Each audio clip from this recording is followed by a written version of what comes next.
tentunya di mata pelajaran prakarya dan kewirausahaan. Nah, hari ini kita akan mempelajari sambungan materi dari video sebelumnya. Nah, kalau video kemarin kita pelajari tentang apa itu kewirausahaan, sifat-sifat apa yang harus kita miliki untuk menjadi seorang yang sukses.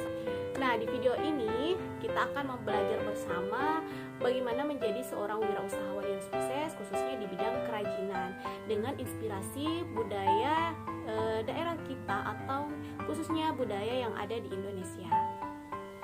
Seperti yang kita ketahui bahwa Indonesia merupakan negara yang kaya akan budayanya. Nah, Indonesia itu dikenal dengan negara yang kaya akan budaya tradisional yang merupakan adat istiadat yang berlaku bagi setiap kelompok etnik atau suku bangsa. Terdapat lebih dari 300 suku bangsa yang ada di Indonesia. Ini berdasarkan catatan Badan Statistik tahun 2010. Nah, Indonesia juga dikenal memiliki suku bangsa terbanyak se-Asia Tenggara. Jadi kita harus bangga ya sebagai warga Indonesia dengan memiliki budaya yang sangat banyak atau suku bangsa yang sangat banyak jumlahnya. Nah, selain kita bangga, kita harus juga ketahui artinya dengan memiliki budaya atau suku bangsa yang beraneka ragam yang jumlahnya banyak, ini bisa menjadi potensi atau peluang bagi kita untuk terinspirasi dari budaya ini atau menjadikan ini inspirasi dalam pembuatan suatu karya. Nah, khususnya di bidang kerajinan. Nah, itulah hari ini kita akan mempelajari tentang perencanaan usaha kerajinan dengan inspirasi budaya non-benda, atau kita terinspirasi dengan budaya tradisional yang ada di negara Indonesia atau daerah tempat tinggal kita, seperti itu. Oke, silakan disimak baik-baik penjelasan Ibu berikut ini.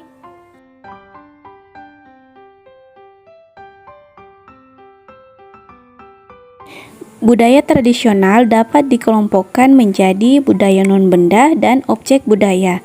Budaya non-benda diantaranya adalah pantun, cerita rakyat, tarian, dan upacara adat. Setiap jenis budaya tradisi non-benda dapat menjadi sumber inspirasi untuk dikembangkan menjadi sebuah karya atau produk kerajinan. Hingga saat ini tercatat sebanyak 4.156 warisan budaya non-benda yang terdapat di seluruh Indonesia. Setiap daerah dapat mengembangkan kerajinan khas daerah yang mengambil inspirasi dari budaya tradisi daerahnya masing-masing. Kekayaan budaya tradisi Indonesia adalah kearifan lokal yang dapat menjadi sumber inspirasi yang tidak ada habisnya. Contohnya tarian burung enggan dari suku Dayak menceritakan tentang seekor burung enggan. Burung enggan bagi masyarakat Dayak merupakan simbol dewata. Nah, dari tarian tradisional ini kita bisa menuangkannya menjadikan sebuah inspirasi dalam pembuatan suatu kerajinan. Silahkan kalian perhatikan contoh. Ini adalah kerajinan hiasan kulkas yang terinspirasi dari sebuah tarian tradisional, yaitu tari burung enggan dari Kalimantan. Pengertian budaya lokal non-benda adalah hasil cipta karya manusia yang berupa kebudayaan abstrak bukan benda. Contoh lain dari kerajinan inspirasi budaya lokal non-benda sebagai berikut. Sekarang, mari kita ambil contoh budaya yang ada di daerah tempat tinggal kita. Di Kabupaten Parigi Motong, khususnya Kecamatan Tinombo, terdapat suku yang bernama Lauje yang masih kental akan adat istiadatnya. Salah satunya upacara adat, yaitu pelepasan perahu yang biasa disebut dengan Malopase Payagan. Ini merupakan simbol kesyukuran dan menolak bala. Upacara ini diadakan 1 tahun sekali. Dari suku Lauje, kita bisa membuat usaha kerajinan yang terinspirasi dari upacara adat Malopase Payagan, seperti membuat miniatur atau gantungan kunci perahu.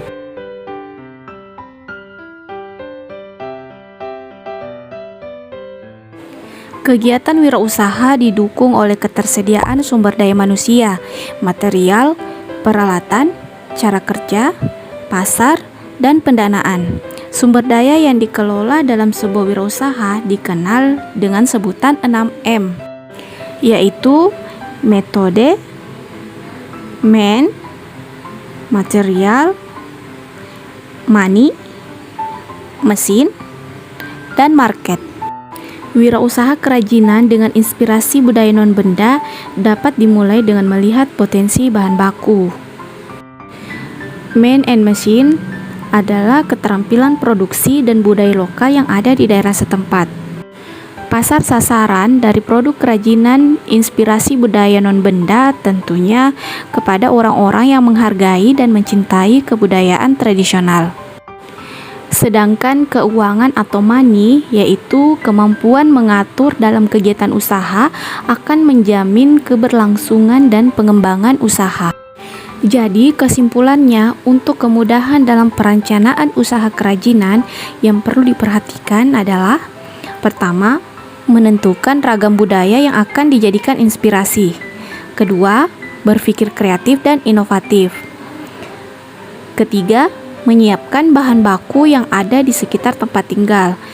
Yang keempat, menyiapkan pendanaan. Yang kelima, menyiapkan peralatan. Yang keenam, menentukan teknik pembuatan kerajinan. Dan yang terakhir, menentukan target pasar. Nah, setelah kalian menonton video Ibu atau setelah kalian mempelajari materi ini, Ibu akan memberikan tugas kepada kalian untuk mengetahui sejauh mana pemahamannya kalian dari materi ini dan menambah wawasannya kalian tentang kerajinan dengan inspirasi budaya non-benda. Nah, sekarang kalian silakan cari atau boleh di yang ada di daerahnya kalian ataupun di daerah lain, provinsi lain, silakan kalian cari budaya non-benda apa yang bisa kalian jadikan inspirasi dalam pembuatan suatu produk atau kerajinan. Nah, nanti kalian berikan penjelasan. Misalkan tarian ini saya terinspirasi membuat kerajinan, misalkan lukisan karena ini. Nah, kalian jelaskan di situ ya. Dijelaskan, silakan dikerjakan di buku tugasnya. Oke, Bu Rasa, sekian dulu ya pembelajaran kita kali ini. Nanti kita lanjut di video selanjutnya, materi yang masih ada kaitannya dengan materi hari ini. Nanti kita akan